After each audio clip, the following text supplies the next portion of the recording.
بسم الله الرحمن الرحيم الحمد لله رب العالمين الرحمن الرحيم مالك يوم الدين إياك نعبد وإياك نستعين اهدنا الصراط المستقيم صراط الذين أنعمت عليهم غير المغضوب عليهم ولا الضالين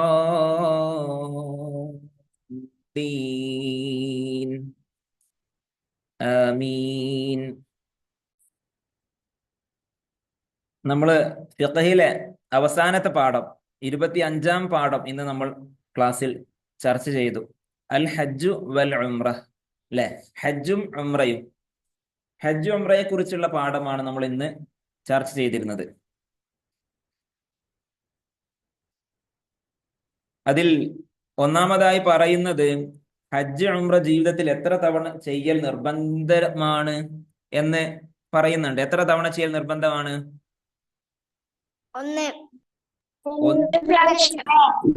ഒരു തവണ, അല്ലെ? ഒരു തവണ. എന്നാൽ ഹജ്ജ് ഉംറ ചെയ്യൽ നിർബന്ധമാവണമെങ്കിൽ കുറച്ച് ഷർത്തുകളുണ്ട്. എല്ലാവർക്കും ബാധകമായ ഷർത്തുകൾ, സ്ത്രീകൾക്കും പുരുഷന്മാർക്കുമുള്ള ഷർത്തുകൾ 3 സ്ത്രീകൾക്ക് പ്രത്യേകമായ ഷർത്തുകൾ എത്ര എണ്ണം ഉണ്ട്? 2. ഓക്കെ. പൊതുവെയുള്ള ഷർത്തുകൾ ഒന്ന് വായിച്ച് ഒരാള് ഹൻഫ വായിച്ചോ? 3 ഷർത്തുകൾ വേഗം വായിക്കും, സ്പീഡ് വായിക്കണം. മുസ്ലിം ആവുക, സ്വതന്ത്രനാവുക, കഴിവുള്ളവനാവുക. കഴിവുള്ളവനാവുക എന്നതുകൊണ്ട് എന്താണ് ഉദ്ദേശിക്കുന്നത്? റിൻഷ പറഞ്ഞേ.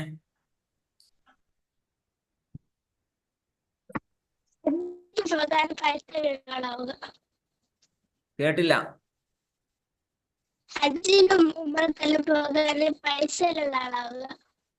പൈസ മാത്രം മതിയാ?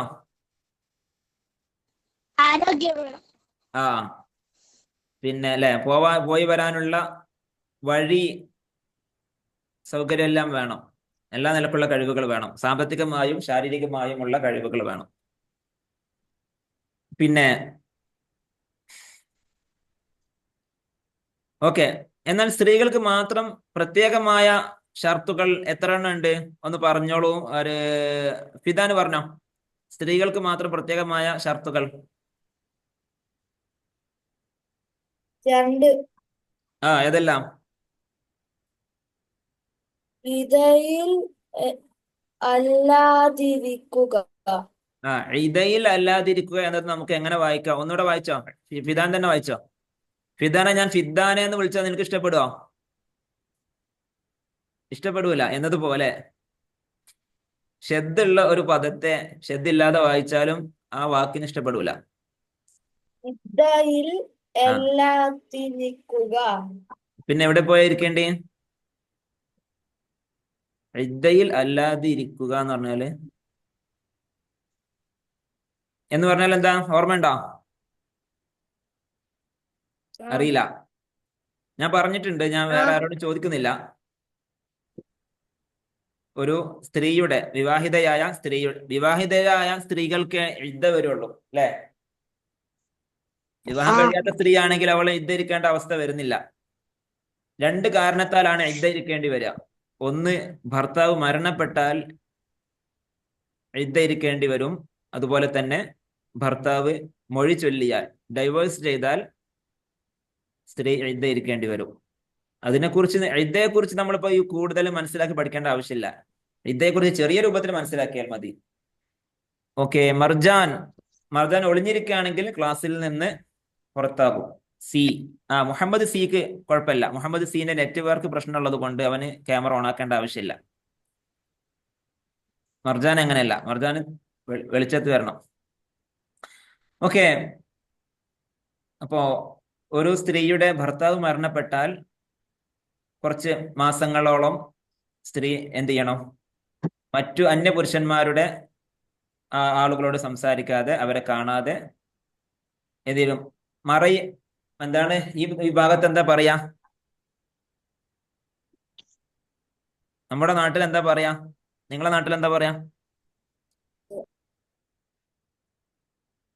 മറഞ്ഞിരിക്കാന്ന് പറയാം, മറയത്തിരിക്കാന്ന് പറയാം, എന്താ പറയാ? മറക്കിരിക്കാന്ന് പറയാം. നിൽക്കുക. നിൽക്കുക എന്നാ? മറയിൽ ഇരിക്കുക. മറയിലിരിക്കുക. ഇതൊക്കെ തന്നെ, ഇതിനാണ് ഇദ്ദ എന്ന് പറയുന്നത് കേട്ടോ. ഓക്കെ. അപ്പോ ഈ മറയിലിരിക്കേണ്ട സമയമല്ലാത്ത സമയത്താണ് എന്ത് ഹജ്ജ് ഉംറ നിർബന്ധമാവുള്ളൂ. അപ്പൊ ഇപ്പൊ ഒരു സ്ത്രീയുടെ ഭർത്താവ് മരണപ്പെട്ടിട്ടുണ്ട്.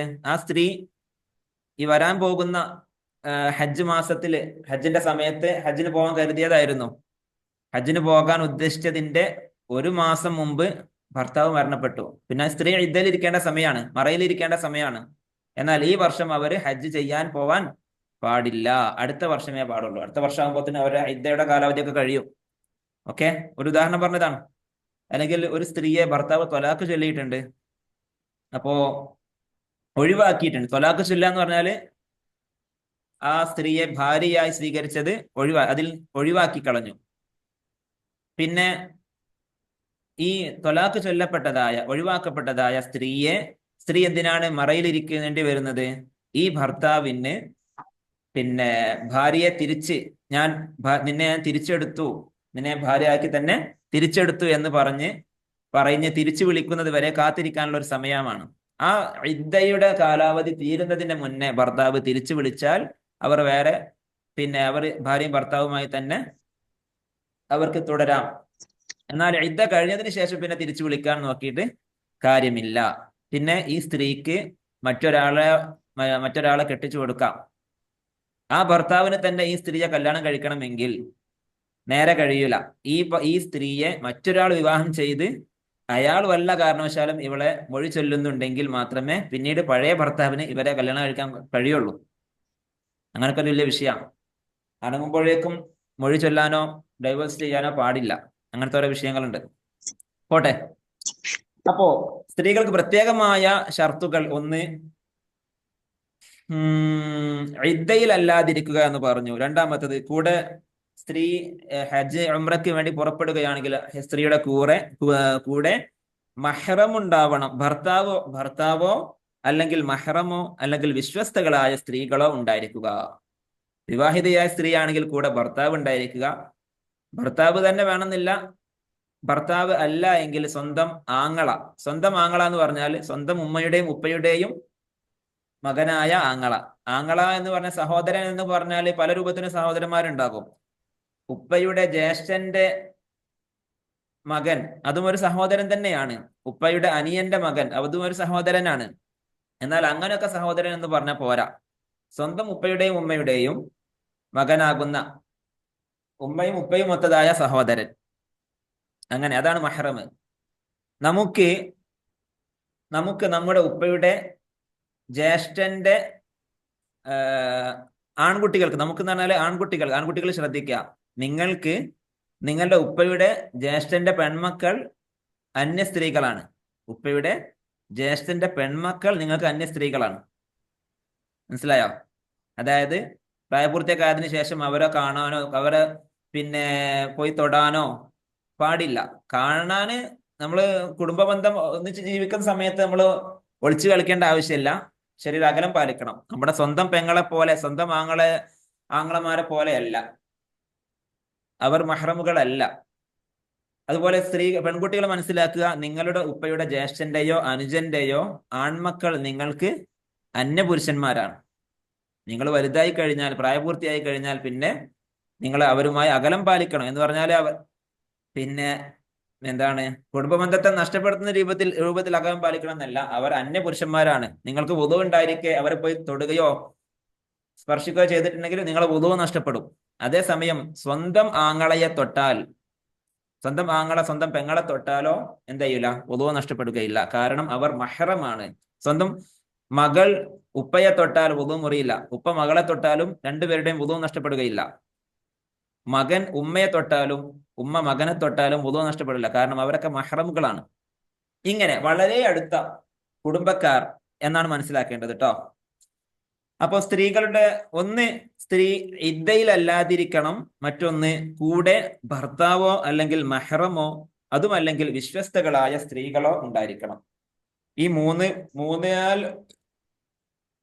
മൂന്നിൽ ഒരു ആള് ഈ സ്ത്രീയുടെ കൂടെ ഉണ്ടായിരിക്കണം, എന്തെങ്കിലേ പോകാൻ പറ്റുള്ളൂ. പിന്നെ ഹജ്ജിന്റെ ഫർദുകൾ പറഞ്ഞിട്ടുണ്ട്. ഹജ്ജിന്റെ ഫർദുകൾ 6 പറഞ്ഞത്. ഹജ്ജിന്റെ ഫർദുകൾ 6. ഇതോടൊപ്പം തന്നെ നമ്മൾ ഉംറയുടെ ഫർദുകൾ 5 മനസ്സിലാക്കാം. ഹജ്ജും ഉംറയും തമ്മിലുള്ള വ്യത്യാസം നമുക്ക് ലാസ്റ്റ് ആയിട്ട് പറയാൻ പറ്റും. ഹജ്ജിന്റെ ഫർദുകൾ 6. അതിൽ ഒന്ന് ഇഹ്റാം ചെയ്യൽ. ഇഹ്റാം ചെയ്യുക എന്ന് പറഞ്ഞാൽ ഹജ്ജിൽ പ്രവേശിക്കുന്നു എന്ന് കരുതലാണ്. ഹജ്ജിൽ പ്രവേശിക്കുന്നു എന്ന് കരുതുന്നതിനാണ് ഇഹ്റാം എന്ന് പറയുന്നത്. ഓക്കെ, റിൻഷ എന്തിനാ ഇങ്ങനെ എത്ര അകലം പാലിച്ചിരിക്കുന്നത്? കുനിഞ്ഞിരിക്കേണ്ടി വരുന്നത് എന്തുകൊണ്ടാ? കിതാബ് കയ്യിൽ വെക്കാം റിൻഷ.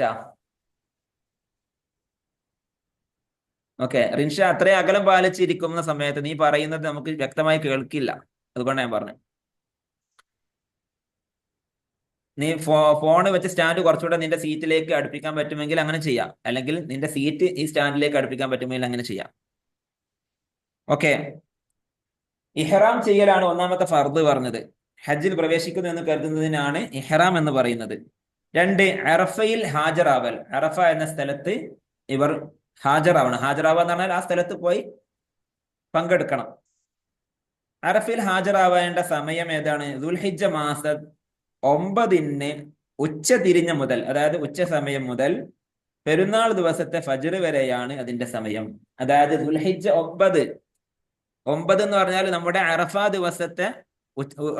ദിവസം ഉച്ച തിരിഞ്ഞത് മുതൽ പിറ്റേ ദിവസമാണല്ലോ പെരുന്നാള്.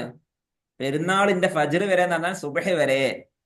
അപ്പൊ ഈ സമയത്ത് അറഫ ദിവസം ഉച്ച തിരിഞ്ഞ മുതൽ പിറ്റേ ദിവസത്തെ സുബഹിന്റെ സമയം വരെയാണ് അറഫയിൽ താമസിക്കേണ്ട സമയം. 3 ഇഫാദത്തിന്റെ തവാഫ് ചെയ്യൽ. ഇഫാദത്തിന്റെ തവാഫ് ചെയ്യൽ അതൊരു തവാഫാണ്, ഞാൻ പറഞ്ഞല്ലോ തവാഫ്. അറഫയിൽ ഹാജരായ ശേഷമാണ് അത് ചെയ്യേണ്ടത്. അപ്പോ ഹജ്ജിന്റെ പ്രവർത്തനങ്ങൾ ഓരോന്നിങ്ങനെ ചെയ്തു. അറഫയിൽ ഹാജരായ ശേഷം നേരെ കഅബയുടെ പരിസരത്ത് വന്ന് മസ്ജിദുൽ ഹറാമിൽ വന്ന് കഅബയെ 7 വലയം വെക്കണം. അതിനാണ്, ആ തവാഫിനാണ് ഇഫാദത്തിന്റെ തവാഫ് എന്ന് പറയുന്നത്. 4ാമത്തെ ഫർദ് സ്വഫ മർവയുടെ ഇടയിൽ 7 പ്രാവശ്യം സഅയ് ചെയ്യൽ. ഓക്കെ, 7 പ്രാവശ്യം എന്ന് പറഞ്ഞാൽ ആദ്യം സഫയിൽ നിന്ന് മർവയിലേക്ക് നടക്കും, പിന്നെ മർവയിൽ നിന്ന് സഫയിലേക്ക് വീണ്ടും നടക്കും, 2ആയി.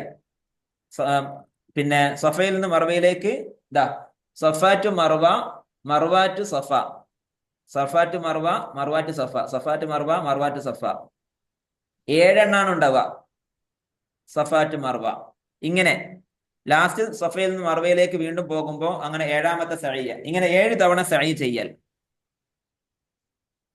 സഫയിൽ നിന്ന് മർവയിൽ എത്തുമ്പോൾ ഒരു സഅയ്, മർവയിൽ നിന്ന് സഫയിലേക്ക് വരുമ്പോൾ 2ാമത്തെ സഅയ്, അങ്ങനെ വീണ്ടും വീണ്ടും പോയി അങ്ങനെ 7ാമത്തേതാവുമ്പോൾ ഇവിടെ മർവയിൽ എത്തുന്ന സമയത്താണ് 7 പൂർത്തിയാവുക. 7 തവണ സഅയ് ചെയ്യൽ. നടക്കുക, ധൃതിയിൽ നടക്കുന്നതിനാണ് സഅയ് എന്ന് പറയട്ടാ. തലയിൽ നിന്ന് മുടി നീക്കൽ. അപ്പൊ ഏകദേശം ഫർദുകളൊക്കെ പൂർത്തിയായിട്ടുണ്ട്. ഇനി ഹജ്ജിൽ നിന്ന് വിരമിക്കാൻ പോവുകയാണ്. തലയിൽ നിന്ന് മുടി നീക്കൽ. പുരുഷന്മാർക്ക് പൂർണ്ണമായത് ഏറ്റവും നല്ലത് മൊട്ടയടിക്കലാണ്, പൂർണ്ണമായി നീക്കം ചെയ്യലാണ്. സ്ത്രീകളാണെങ്കിൽ ഒരല്പം ഭാഗം വെട്ടിക്കളഞ്ഞാൽ മതി. പിന്നെ വെട്ടിക്കളഞ്ഞത് എന്ത് ചെയ്യണം? അത് സ്ത്രീകളുടെ ഔറത്താണ് അല്ലെ? അവർ മറക്കൽ നിർബന്ധമായ സാധനമാണല്ലോ മുടി എന്നുള്ളത്. അവര് ആരും കാണാത്ത സ്ഥലത്ത് കൊണ്ടുപോയി കുഴിച്ചിടണം. അങ്ങനത്തെ കാര്യം ശ്രദ്ധിക്കണം. പുരുഷന്മാർക്ക് നിർബന്ധമില്ല. പിന്നെ 6ാമത്തെ ഫർദ് തർത്തീബ്. ഈ പറയപ്പെട്ടവയെല്ലാം ക്രമത്തിൽ വേണം ചെയ്യാൻ, ഡിസോർഡറായി ചെയ്യാൻ പാടില്ല. ഇതെല്ലാം ആദ്യത്തേത് ആദ്യം തന്നെ ചെയ്യണം, രണ്ടാമത്തത് രണ്ടാമതും ചെയ്യണം. ഇങ്ങനെ ക്രമത്തിൽ തന്നെ ചെയ്യണം. അറഫയിൽ ഹാജറാവൽ അല്ലാത്തവ ഉംറക്കും ഫർദുകളാണ്. അറഫയിൽ ഹാജറാവൽ എന്ന ഫർദ് പറഞ്ഞല്ലോ, അതല്ലാത്ത എല്ലാ ഫർദുകളും ഉംറക്കും ഫർദുകളാണ്. അപ്പൊ ഉംറക്കുള്ള ഫർദുകൾ എന്ന് പറഞ്ഞാൽ എത്ര എണ്ണാണ്? 5 എണ്ണമാണ്. ഏതൊക്കെ? 1 ഇഹ്റാം ചെയ്യൽ, 2 ഇഫാദത്തിന്റെ തവാഫ് ചെയ്യൽ. അതിന് ഇഫാദത്തിന്റെ തവാഫ് അല്ലെങ്കിൽ തവാഫ് എന്ന് പറഞ്ഞാൽ മതി.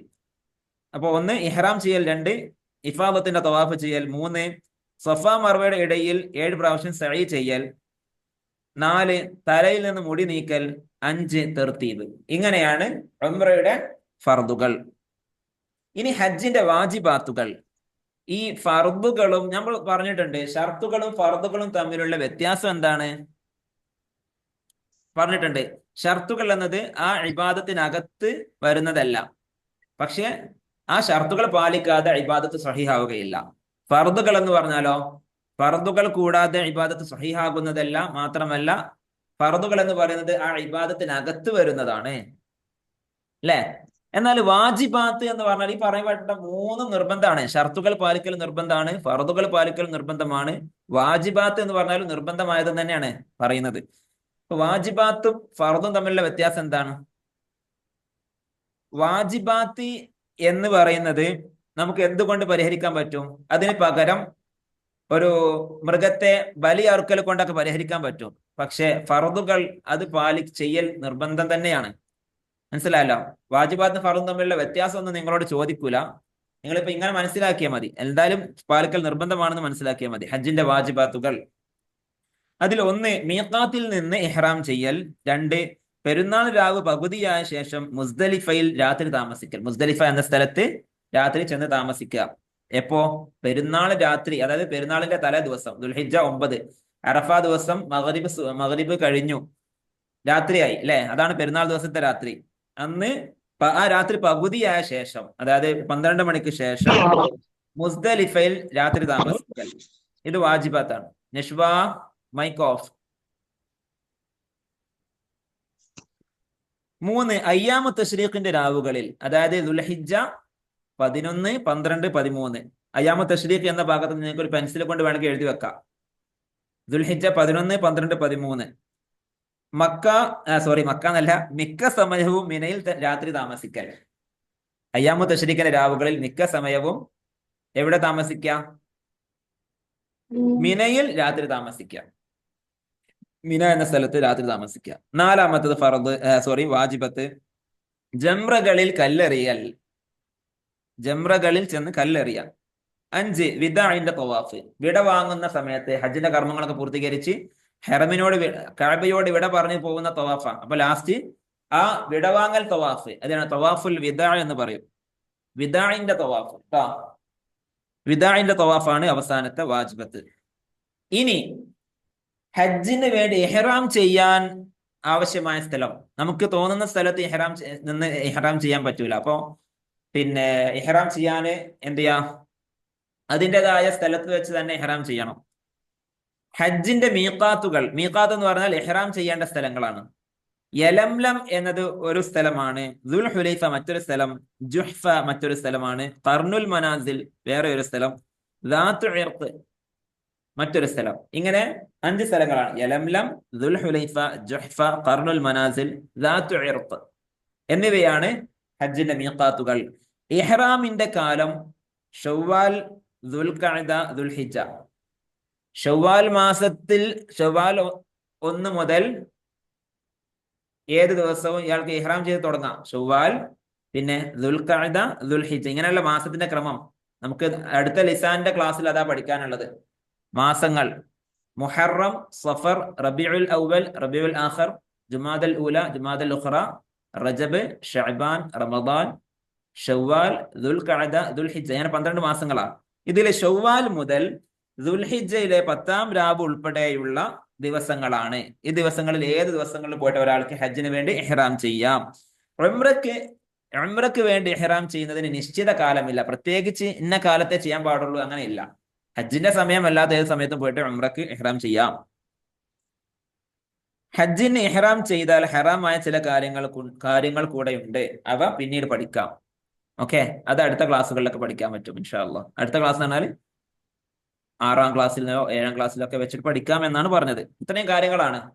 ഈ പറഞ്ഞവയെല്ലാം വളരെ പ്രധാനപ്പെട്ടതാണ്, നമ്മൾ നന്നായി പഠിക്കണം. ഓക്കെ, ഇൻഷാ അല്ലാഹ്. ചോദ്യങ്ങളൊക്കെ ഇതിൽ തദ്രീബാത്ത് നമുക്ക് നോക്കിയാൽ മനസ്സിലാകും. ഹജ്ജ് വാജിബാക്കാനുള്ള ഷർത്തുകൾ പറയുന്നുണ്ട്. ഹജ്ജിന്റെ ഫർദുകൾ ഏതെല്ലാം എന്ന് പറയുന്നുണ്ട്. ഹജ്ജിന്റെ വാജിബാത്തുകൾ ഏതെല്ലാം, മീഖാത്തുകൾ ഏതെല്ലാമാണ്. 5 മീഖാത്തുകൾ ഉണ്ട്. ഒരാൾ 5 മീഖാത്തിലും പോയിട്ട് ഇഹ്റാം ചെയ്യേണ്ട ആവശ്യമില്ല. ഓരോ പ്രദേശങ്ങളിൽ നിന്ന് വരുന്നവർ ഓരോ മീഖാത്തിൽ വെച്ചാണ് ഇഹ്റാം ചെയ്യേണ്ടത് വരിക. പിന്നെ 5 ഹജ്ജിന്റെ ഇഹ്റാമിന്റെ കാലം, അതായത് ഹജ്ജിന് വേണ്ടി ഇഹ്റാം ചെയ്യാൻ പറ്റുന്നതായ കാലം. ഷവ്വാൽ, ദുൽഖഅദ, ദുൽഹിജ്ജയിലെ ആദ്യത്തെ 10 അല്ലേ? 10 ദിവസം. ദുൽഹിജ്ജ 10-ാം രാവ് ഉൾപ്പെടെ 10-ാം രാവ് വരെ എന്ത് ചെയ്യാം? ഹജ്ജിന് വരെ ഇഹ്റാം ചെയ്യാൻ പറ്റും. അതിനുശേഷം പിന്നെ ഹജ്ജിന് ഇഹ്റാം ചെയ്യാൻ പാടില്ല. ഇഹ്റാം ചെയ്യലോടെയാണ് ഹജ്ജിന്റെ പ്രവർത്തനങ്ങൾ ആരംഭിക്കുക. ഇഹ്റാം ചെയ്യാതെ ചെന്ന് തവാഫോ സഅയോ മറ്റേ ഇഫാദത്തിന്റെ തവാഫോ അല്ലെങ്കിൽ അറഫയിൽ താമസിക്കലോ ഒക്കെ ചെയ്ത് അതിനുശേഷം ആലോചിക്കുന്ന ഇഹ്റാം ചെയ്തിട്ടില്ല എന്നുള്ളത് അതൊക്കെ വെറുതെ ആയിട്ടുണ്ട്. ഏതുപോലെ നിസ്കാരത്തിന് തക്ബീറത്തുൽ ഇഹ്റാം കൊണ്ടല്ലേ ആരംഭിക്കുന്നത്. നിസ്കാരം ഫർദ് നിസ്കാരം നിയത്തോടു കൂടെ അല്ലാഹു അക്ബർ എന്ന് പറയലോടെയാണ് തക്ബീറത്തുൽ ഇഹ്റാം നിസ്കാരം ആരംഭിക്കുന്നത്. എന്നതുപോലെ ഹജ്ജ് ആരംഭിക്കുന്നത് ഇഹ്റാം ചെയ്യലോടെയാണ്. ഇഹ്റാം ചെയ്യാതെ ബാക്കിയൊക്കെ ചെയ്തതിനു ശേഷം ഓർമ്മ വരുന്നത് ഇഹ്റാം ചെയ്തിട്ടില്ലല്ലോ എന്ന്. എന്നാൽ അയാൾ ചെയ്ത ഹജ്ജൊക്കെ ഒന്നും ശരിയായിട്ടില്ല. ഇനി അടുത്ത കൊല്ലം തുടക്കം മുതൽ നോക്കേണ്ടി വരും. ഓക്കെ, സംശയങ്ങൾ നമുക്ക് ഇനി എന്ത് ചെയ്യാം? പിന്നീട് സംസാരിക്കാം. ഇത് കഴിഞ്ഞു. വസല്ലല്ലാഹു അലാ സയ്യിദിനാ മുഹമ്മദിൻ വഅലാ ആലിഹി വസഹ്ബിഹി അജ്മഈൻ വൽഹംദുലില്ലാഹി റബ്ബിൽ ആലമീൻ. നിങ്ങൾ എല്ലാവരും സെക്കൻഡ് ലിങ്കിൽ ജോയിൻ ചെയ്യാം കേട്ടോ. ഗ്രൂപ്പിൽ തന്നെ അയച്ചിട്ടുണ്ട് ലിങ്ക് 2.